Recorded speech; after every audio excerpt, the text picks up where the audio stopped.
इस trade deal से देश के उन कारोबारियों को भी फायदा होने जा रहा है जो अब तक ज्यादा टैरिफ चुकाकर अमेरिका के बाजार में माल बेच रहे थे। पिछले साल अगस्त में टैरिफ लागू होने के बाद कई सेक्टर में अमेरिकी निर्यात कम हो गया था। ऐसे में आज की ये खबर कारोबारियों के चेहरे पर मुस्कान लेकर आई। देश के अलग अलग शहरों से हमने ग्राउंड रिपोर्ट मंगाई है जो आपको जरूर देखनी चाहिए। टेक्सटाइल सेक्टर,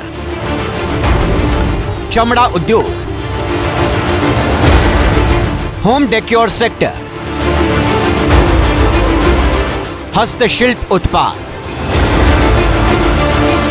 ये वो सेक्टर हैं जिनसे हर इंसान जुड़ा हुआ है। सामान्य मानवीय जरूरतों में ये सेक्टर शामिल है। अमेरिका से जो डील हुई है उस डील में इस सेक्टर से जुड़े कारोबारियों को बड़ी राहत मिली है।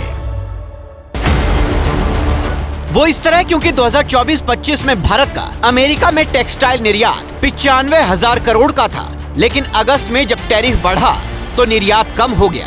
अक्टूबर 2025 में अमेरिकी निर्यात 13% कम हुआ, जबकि नवंबर 2025 में 31% तक गिर गया।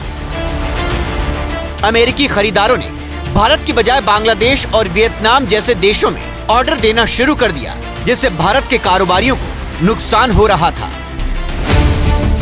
अब इस डील में टैरिफ को 50 से घटाकर 18% कर दिया गया है। टेक्सटाइल सेक्टर को सबसे बड़ा लाभ मिलेगा। निर्यात बढ़ने की उम्मीद कर सकते हैं। अगस्त 2025 से पहले की बात करें तो भारत के कुल टेक्सटाइल निर्यात का 28% हिस्सा अमेरिकी बाजार में जाता था। अब एक बार फिर पुराना दौर लौटने की संभावना है। अमेरिका के साथ भारत की जो डील सील हुई है उस डील में होम डेक्योर और हस्तशिल्प उत्पाद को भी राहत मिली है। यूपी के कई शहरों में कारोबार से जुड़े लोगों को फायदा होगा। भदोई, मिर्जापुर जैसे इलाकों में कालीन का कारोबार है। अमेरिका और भारत में कालीन का कारोबार पहले 7,000 करोड़ के आसपास था। भारत के कुल कालीन निर्यात का 70% अमेरिकी बाजार में जाता था, लेकिन टैरिफ बढ़ने के बाद 80% तक ऑर्डर या तो होल्ड कर दिए गए या रद्द कर दिए गए। अब टैरिफ घटने से कालीन उद्योग को फिर से पंख लगने की उम्मीद है। भारत सरकार और माननीय प्रधानमंत्री मोदी जी को के प्रयासों को इसमें बधाई देना चाहेंगे कि उनके इस ट्रेड डील से एक हमारे भारत का जो कूटनीतिक उद्देश्य है, जो 2047 के भारत की परिकल्पना चल रही है, उसमें एक हमको नई उड़ान मिलेगी। नए साल की शुरुआत में 2026 की शुरुआत में ये 18% होना, ये हमें वैश्विक और देशों के कंपटीशन में भारत को एक अग्रणी पंक्ति में लाके खड़ा करता है। मुरादाबाद जैसे हैंडीक्राफ्ट हब से भारत का करीब 60 से 70% हस्तशिल्प सामान अमेरिका जाता था। 1500 करोड़ का कारोबार सिर्फ इस शहर से होता था, लेकिन टैरिफ बढ़ने के बाद 60% से ज्यादा के ऑर्डर रुक गए। नतीजा हुआ कि हस्तशिल्प कारोबार बुरी तरह से प्रभावित हो गया। अब एक बार फिर पीतल इंडस्ट्री के चमकने की उम्मीद जताई जा रही है। मुरादाबाद से देखिए, कई एक्सपोर्टर्स ऐसे हैं हमारे जो 100-200 करोड़ 500 करोड़ रुपए का निर्यात सिर्फ अमेरिका को करते हैं। उनकी मार्केट ही यूएस है, क्योंकि जितना फर्नीचर वाला काम है जो आप मुरादाबाद में देख रहे हैं इंडस्ट्री में, टेबल्स हो गई, फर्नीचर्स हो गए, गार्डन स्टिक्स हो गई, बहुत सारे प्रोडक्ट ऐसे हैं जो सिर्फ अमेरिका को ही जाते हैं। अमेरिका ही खरीदार है उसका। यूपी के आगरा में चमड़े के जूतों का बड़ा कारोबार होता है। हर साल अकेले आगरा से करीब 300 करोड़ के जूते अमेरिकी बाजार में जाते थे। 50% टैरिफ की वजह से कारोबार आधा हो चुका है। इस डील के बाद आगरा के चमड़ा इंडस्ट्री के मूड को हमने समझने की कोशिश की।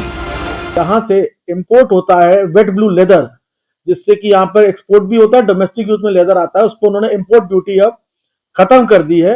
निश्चित तौर पे भारत में सस्ता जूते का निर्माण होगा और सस्ता ही जूता एक्सपोर्ट हो पाएगा।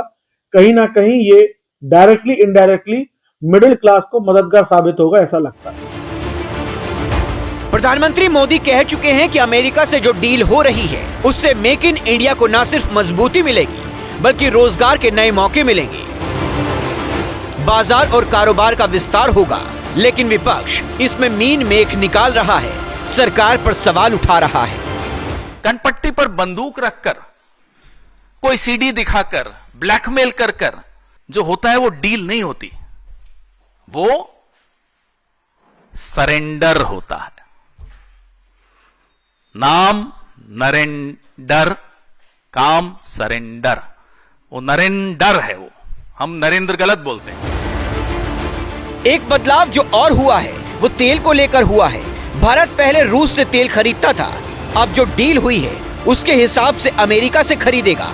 विपक्ष इसको लेकर भी सरकार को घेर रहा है। इस पर एक्सपर्ट क्या कह रहे हैं, सुनिए। देखिए, जो हमारी डील अमेरिका से हुई है, अमेरिका से हमारी ये डील है कि हम उनसे भी अब तेल मंगाएंगे और ज्यादा मात्रा में मंगाएंगे। लेकिन इसका ये अगर जो धारणा बन रही है कि हम रूस से तेल मंगाना बिल्कुल बंद कर देंगे, इसमें कोई सच्चाई नहीं है। ना भारत सरकार ने ऐसे कहा है, ना डील में इस तरह की कोई बातचीत है, और न किसी कंपनी ने इस तरीके की बात कही है। तो हमारा रूस से तेल आता रहेगा। हाँ, इसमें सच्चाई है कि भारत ने रूस से तेल मंगाना कम कर दिया है। दिसंबर 2025 में तेल का आयात बीते 38 महीने में सबसे कम हुआ है।